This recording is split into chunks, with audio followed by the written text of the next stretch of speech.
Está começando Direto ao Ponto, um programa de perguntas e respostas.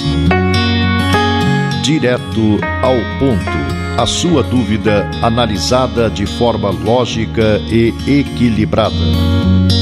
Direto ao Ponto, uma realização do grupo Os Mensageiros. Alô amigos, aqui estamos para conhecer as respostas que você procura perante as dúvidas e conflitos apresentados pela vida na visão filosófica, científica e religiosa do Espiritismo. Indo direto ao ponto, vamos à primeira pergunta do programa de hoje. Ouvi dizer que, de forma ousada, Allan Kardec, quando do surgimento do Espiritismo, buscou ouvir os espíritos que o ajudavam a compor a base da doutrina sobre a existência da vida fora da Terra. Isso procede? Quem ainda não se perguntou, considerando a Lua e os astros, se esses globos são habitados? Antes que a ciência nos houvesse iniciado na natureza desses astros, podia-se duvidar. Hoje, no estado atual de nossos conhecimentos, pelo menos há probabilidade. Mas a essa ideia verdadeiramente sedutora são feitas objeções tiradas da própria ciência. Especulava-se à época sobre a Lua não ter atmosfera e nem água. Que em Mercúrio, tendo em vista a sua proximidade do Sol, a temperatura média deve ser a do chumbo fundido. De sorte que se ali houver esse metal, deve correr como água dos nossos rios. Em Saturno dava-se exatamente o oposto. Não temos um termo de comparação para o frio que lá deve reinar. A luz do Sol deve ser muito fraca, apesar do reflexo das suas 7 luas e de seu anel. Àquela distância, o Sol não deve parecer senão como estrela de primeira grandeza. Em tais condições, pergunta-se se seria possível viver. Não se concebe que semelhante objeção possa ser feita por homens sérios. Se a atmosfera da Lua não foi percebida, será racional inferir que não exista? Não poderá ser formada de elementos desconhecidos ou bastante rarefeitos para não produzirem refração sensível? Diremos a mesma coisa da água ou dos líquidos ali existentes. Em relação aos seres vivos, não seria negar o poder divino, julgar impossível uma organização diferente da que conhecemos? Quando, sob os nossos olhos, a providência da natureza se estende com uma solicitude tão admirável até o menor inseto, dando a todos os seres órgãos apropriados ao meio em que devem viver, seja a água, o ar ou a terra, estejam imersos na escuridão ou expostos à luz do sol? Se jamais houvéssemos visto peixes, não poderíamos conceber seres vivendo na água. Não faríamos uma ideia de sua estrutura. Ainda há pouco tempo, quem teria acreditado que um animal pudesse viver indefinidamente no seio de uma pedra?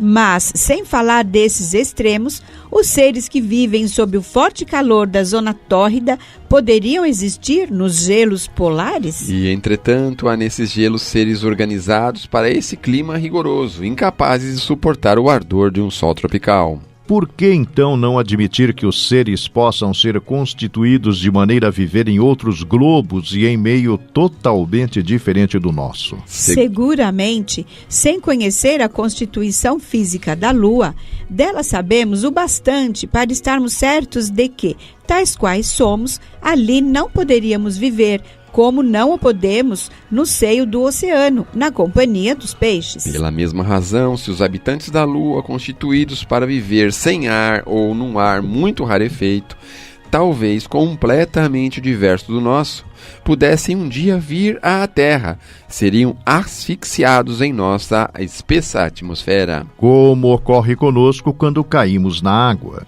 Ainda uma vez, se não temos a prova material e de visual da presença de seres vivos em outros mundos, nada prova que não possam existir organismos apropriados a um meio ou a um clima qualquer. Ao contrário, diz-nos o simples bom senso que deve ser assim. uma vez que repugna a razão acreditar que esses inumeráveis globos que circulam no espaço não passem de massas inertes e improdutivas. A observação ali nos mostra superfícies acidentadas como aqui, por montanhas, vales, barrancos, vulcões extintos ou em atividade. Por que, então, lá não haveria seres orgânicos? Seja, dirão, que haja plantas, mesmo animais, é possível. Porém, seres humanos, homens civilizados como nós, conhecendo Deus, cultivando artes, ciências, será possível? Por certo, nada prova matematicamente que os seres que habitam os outros mundos sejam homens como nós. Nem que sejam mais ou menos avançados do que nós, moralmente falando. Mas, quando os selvagens da América viram desembarcar os espanhóis, não tiveram mais dúvidas de que, além dos mares, existia um outro mundo, cultivando artes que lhes eram desconhecidas. A terra é salpicada de inumerável quantidade de ilhas, pequenas ou grandes, e tudo o que é habitável é habitado.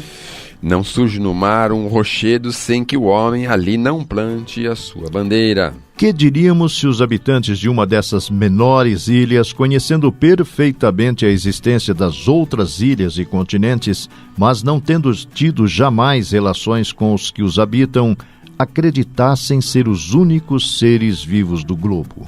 Dir-lhes-íamos: Como podeis acreditar que Deus tenha feito o mundo somente para vós? Por qual estranha bizarrice vossa pequena ilha, perdida num canto do oceano, teria o privilégio de ser a única habitada? Podemos dizer o mesmo em relação às outras esferas? Porque a Terra, pequeno globo imperceptível na imensidão do universo, que dos outros planetas não se distingue nem por sua posição, nem por seu volume, nem por sua estrutura, visto não ser nem o menor, nem o maior, nem está no centro, nem na extremidade? Por que, dentre tantas outras, seria a única morada dos seres racionais e pensantes? Que homem sensato poderia crer que esses milhões de astros que cintilam sobre nossas cabeças foram feitos somente para recrear os nossos olhos? Qual seria então a utilidade desses outros milhões de globos invisíveis a olho nu, que não servem sequer para nos iluminar? Não haveria ao mesmo tempo orgulho e impiedade pensar que assim fosse? Aqueles a quem pouco importa a impiedade, diremos que é ilógico. Chegamos, pois, por um simples raciocínio que muitos outros fizeram antes de nós, a concluir pela pluralidade dos mundos. E esse raciocínio é confirmado pelas revelações dos Espíritos. Eles nos ensinam que todos esses mundos são habitados por seres corporais apropriados à constituição física de cada globo. Que entre os habitantes desses mundos, uns são mais, outros menos adiantados que nós, do ponto de vista intelectual, moral e mesmo físico. Ainda mais, sabemos hoje que podemos entrar em relação com eles e obter informações sobre o seu estado. Sabemos igualmente que não apenas são habitados todos os globos por seres corpóreos, mas que o espaço é povoado de seres inteligentes, a nós invisíveis por causa do véu material lançado sobre nossa alma. E que revelam sua existência por meios ocultos ou patentes. Assim, tudo é povoado no universo, a vida e a inteligência estão por toda parte. Nos globos sólidos, no ar, nas entranhas da terra e até nas profundezas etéreas. Haverá nessa doutrina alguma coisa que repugne à razão? Não é, ao mesmo tempo, grandiosa e sublime? Ela nos eleva por nossa própria pequenez, bem ao contrário desse pensamento egoísta e mesquinho que nos coloca como os únicos seres dignos de ocupar o pensamento de Deus. Nas páginas da Revista Espírita, fundada e editada por Allan Kardec, até sua morte, encontramos várias informações de espíritos que habitavam outros planetas. No século XX, através do médium Chico Xavier, encontramos revelações importantes nas obras Cartas de uma Morta do Espírito Maria João de Deus e na obra Novas Mensagens, assinada pelo intelectual Humberto de Campos. No livro Os Mensageiros, da série constituída pelo espírito André Luiz, que se inicia com a obra Nosso Lar. Enfim, material rico de matérias para nossas cogitações. Estamos apresentando Direto ao Ponto.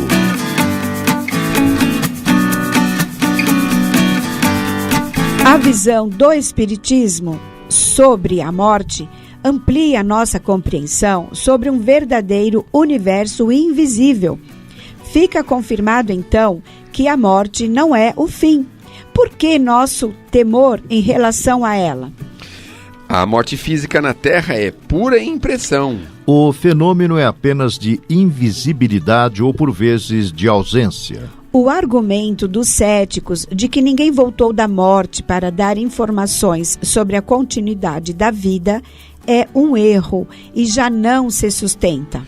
A missão do Espiritismo é precisamente esclarecer-nos sobre esse futuro, fazendo-nos até certo ponto tocá-lo e vê-lo, não mais pelo raciocínio, mas pelos fatos. Graças às comunicações espíritas, isso já não é uma presunção. Uma probabilidade sobre a qual cada um imagina à vontade, os poetas embelezam com as suas ficções ou semeiam de imagens alegóricas e enganadoras. É a própria realidade que nos aparece, pois são os próprios seres de além-túmulo que nos vêm descrever a sua situação e dizer-nos o que fazem. Permitindo-nos, por assim dizer, assistir a todas as ocorrências da sua nova vida, e mostrando-nos desse modo a sorte inevitável que nos aguarda, conforme nossos méritos e deméritos. O conhecimento do Espiritismo exerce uma grande influência sobre a duração maior ou menor perturbação após a morte. Pois o espírito compreende antecipadamente a sua situação. Mas a prática do bem e a pureza de consciência são o que exerce maior influência. O temor da morte é algo natural, consequência do instinto de conservação comum a todos os seres vivos. É necessário, enquanto o homem não for bastante esclarecido quanto às condições da vida futura, como contrapeso ao arrastamento, que sem esse freio o levará a deixar prematuramente a vida terrestre pelo suicídio, por exemplo. E a negligenciar o trabalho daqui que deve servir para o seu adiantamento. Sua intensidade resulta do atavismo trazido de vidas anteriores pelo fato do tema ter se transformado num instrumento religioso de controle social. Especialmente no lado ocidental da Terra. Para libertar-se dessa apreensão, deve-se poder encará-la sob o seu verdadeiro ponto de vista. Isto é, ter penetrado pelo pensamento no mundo invisível e dela ter feito uma ideia tão exata quanto possível. O que denota no espírito encarnado um certo desenvolvimento e uma certa aptidão para se desprender da matéria.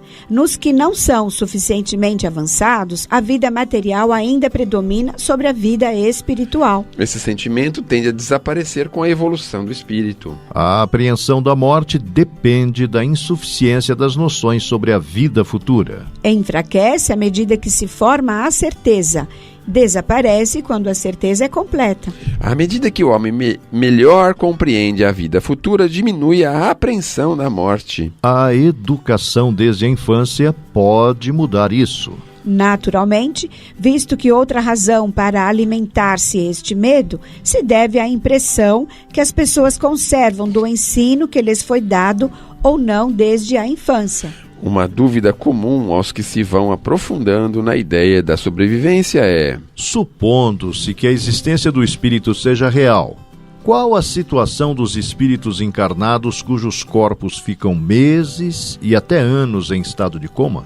Afirmam os espíritos que dependerá da sua situação mental. Há casos em que o espírito permanece como aprisionado ao corpo, dele não se afastando até que permita receber auxílio dos benfeitores maiores. São pessoas em geral muito apegadas à vida material e que não se conformam com a situação. Em outros casos, os espíritos, apesar de manterem uma ligação com o corpo físico, por intermédio do perispírito, dispõem de uma relativa liberdade. Em muitas ocasiões, pessoas saídas do coma descrevem paisagens e contatos com seres que já precederam na passagem para a vida espiritual. É comum que após essas experiências elas passem a ver a vida com novos olhos, reavaliando seus valores íntimos. Em qualquer das circunstâncias, o plano espiritual espiritual sempre estende seus esforços na tentativa de auxílio. Daí a importância da prece, do equilíbrio, da palavra amiga e fraterna, da transmissão de paz, das conversações edificantes. Para que haja maiores condições ao trabalho do bem que se direciona, nessas horas, tanto ao enfermo como aos encarnados, familiares e médicos. Detalhando a etapa inevitável do desligamento do corpo espiritual do corpo físico, no excelente estudo apresentado na obra O Céu e o Inferno, de Allan Kardec, a partir de depoimentos de inúmeros espíritos, através de vários médiuns, afirma existir outra etapa no transe da morte. O torpor ou desmaio. O que vem a ser? Essa passagem da vida corpórea para a espiritual conduz a outro fenômeno de capital importância: o da perturbação. Nesse momento, a alma experimenta um entorpecimento que paralisa momentaneamente suas faculdades e neutraliza, pelo menos em parte, as suas sensações. A perturbação pode, pois, ser considerada como um fato normal no momento da morte.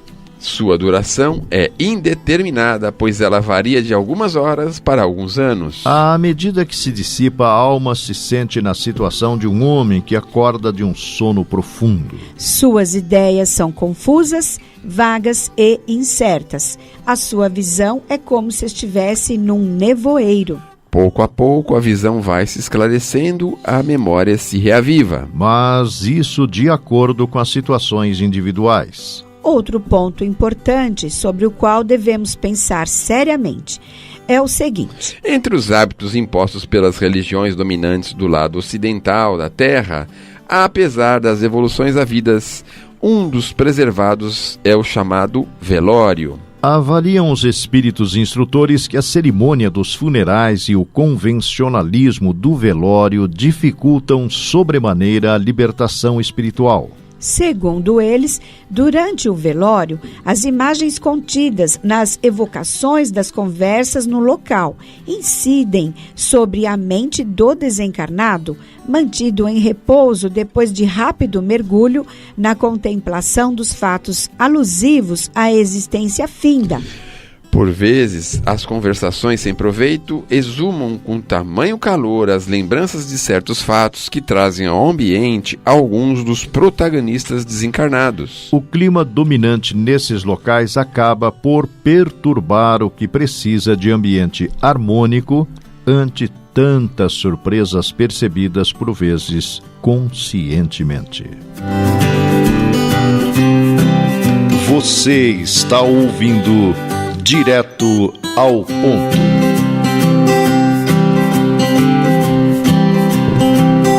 Em texto incluído no livro Obras Póstumas, Allan Kardec explica que muitas vezes um indivíduo renasce na mesma família, ou pelo menos os membros de uma família renascem juntos para constituir uma família nova noutra posição social, a fim de apertarem os laços de afeição entre si, ou reparar agravos recíprocos. Numa realidade constituída por bilhões de espíritos, como entender isso? A sucessão das existências corporais estabelece os espíritos ligações que remontam às existências anteriores. Daí muitas vezes a simpatia que vem a sentir entre certos espíritos que parecem estranhos. Fundando-se o parentesco em afeições anteriores, menos precários são os laços existentes entre os membros de uma mesma família. Essa doutrina amplia os deveres da fraternidade, porquanto no vizinho ou no servo pode achar-se um espírito a quem se tenha estado preso pelos laços da consanguinidade. Se bem os espíritos não procedam uns dos outros, nem por isso menos afeição consagram aos que lhes estão ligados pelos elos da família, dado que, muitas vezes, eles são atraídos para tal ou qual família pela simpatia.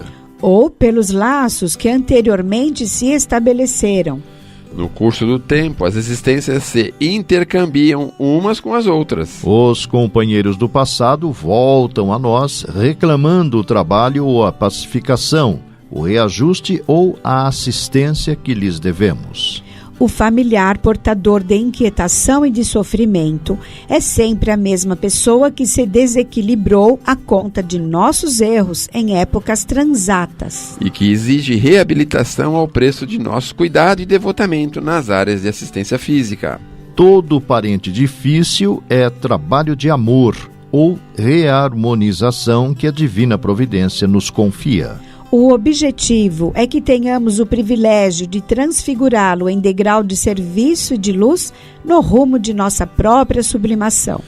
Pagar é libertar-se, aprender é assimilar a lição. Embora essa visão seja revelada pelo Espiritismo, novas contribuições e confirmações são trazidas pelas incursões de alguns profissionais da saúde mental no campo da regressão a vidas passadas. Uma delas, o psiquiatra norte-americano Brian Weiss, que 2 décadas após ter se iniciado nessa prática, afirma em um de seus livros: Das experiências que alguns dos meus pacientes têm no estado de entrevida, passei a acreditar que é antes do nascimento que escolhemos a família de cada existência. Escolhemos viver os padrões de comportamento que melhor propiciarão nosso crescimento com as almas que reproduzirão as situações de aprendizagem. Com muita frequência, são almas que conhecemos e com quem interagimos de muitas maneiras em outras existências. E a doutrina espírita nos explica por que diz: O espírito, evoluindo do instinto para a sensação e desta para os ensaios iniciais do sentimento, parece transitar dos agrupamentos tribais para o conceito da família. E dentro desta para a relação conjugal através do casamento. É possível até ter-se uma ideia do ponto em que essa etapa se inicia.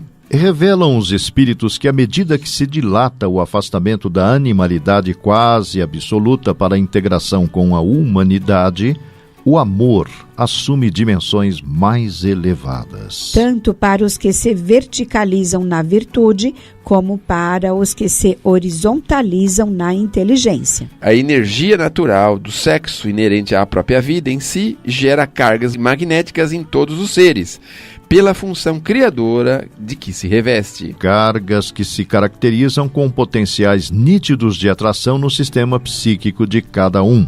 E que, em se acumulando, invadem todos os campos sensíveis da alma, como que a lhe obliterar os mecanismos outros de ação. Como se estivéssemos diante de uma usina reclamando controle adequado. Ao nível dos brutos ou daqueles que lhes renteiam a condição, a descarga de semelhante energia se efetua indiscriminadamente através de contatos, quase sempre desregrados e infelizes, que lhes impõem, em consequência, a exaustão e o sofrimento com processos educativos. O instinto sexual, então, a desvairar-se na poligamia, traça para si mesmo largo roteiro de aprendizagem. A que não escapará pela matemática do destino que nós mesmos criamos. Entretanto, quanto mais se integra a alma no plano da responsabilidade moral para com a vida, mais apreende o impositivo da disciplina própria. A fim de estabelecer com o dom de amar que lhe é intrínseco novos programas de trabalho que lhe facultem acesso aos planos superiores. O instinto sexual, nessa fase de evolução, não encontra alegria completa senão ao contato com outro ser que demonstre plena afinidade. Porquanto a liberação da energia, que lhe é peculiar, do ponto de vista do governo emotivo, solicita compensação de força igual na escala das vibrações magnéticas. Por sinal, a ideia de família organizada nos moldes vigentes de nossa dimensão é indício de certa evolução espiritual. Quanto mais se integra a alma no plano da responsabilidade moral para com a vida, mais apreende o impositivo da disciplina própria. Isto a fim de estabelecer, com o dom de amar que lhe é intrínseco, novos programas de trabalho que lhe facultem acesso aos planos superiores. Isso demonstra a urgência da divulgação do princípio da reencarnação e da responsabilidade individual, para que os lares formados atendam à missão a que se destinam. Direto ao ponto em 1 minuto.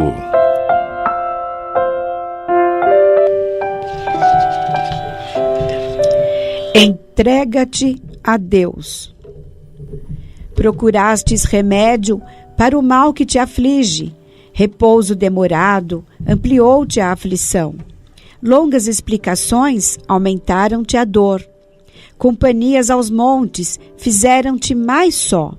Detém-te, ora e reflete, contemplando a ti mesmo. Se pretendes curar-te, busca entregar-te a Deus. Emmanuel.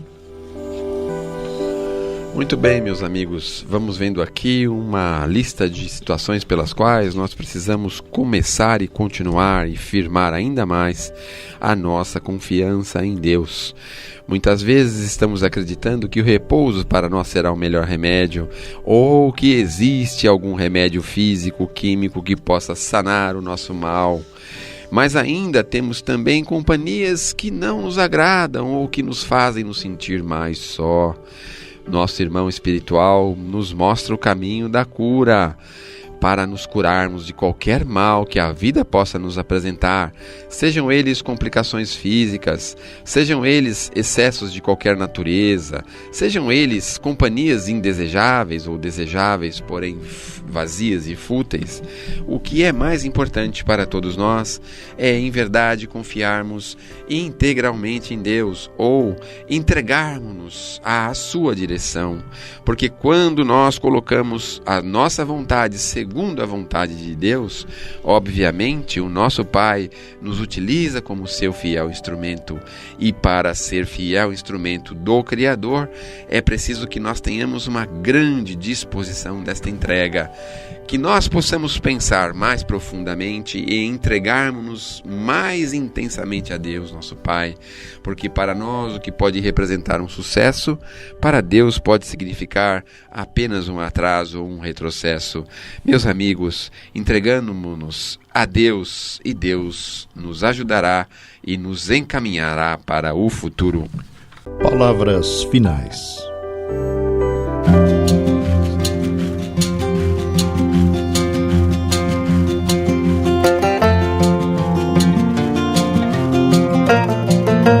O Grupo Espírita Os Mensageiros é uma entidade dedicada à difusão da mensagem espírita, sobretudo as recebidas pelo médium Francisco Cândido Xavier, e atua de forma absolutamente gratuita, tanto no Brasil como no exterior. Publica também o jornal Os Mensageiros. O Grupo Espírita Os Mensageiros tem também o seu braço social, a AME, que mantém atividades sociais no Glicério e em Carapicuíba, além de Piedade. Venha conhecer-nos. Escreva-nos para se inteirar das demais atividades do grupo, enviando-nos sua correspondência para a Caixa Postal 522, CEP 01031 970, São Paulo, São Paulo, ou pelo endereço eletrônico mensageiros@mensageiros.org.br. Escreva, enviando-nos suas dúvidas, manifestando comentários ou opiniões. Na próxima semana convidamos você para irmos direto ao ponto.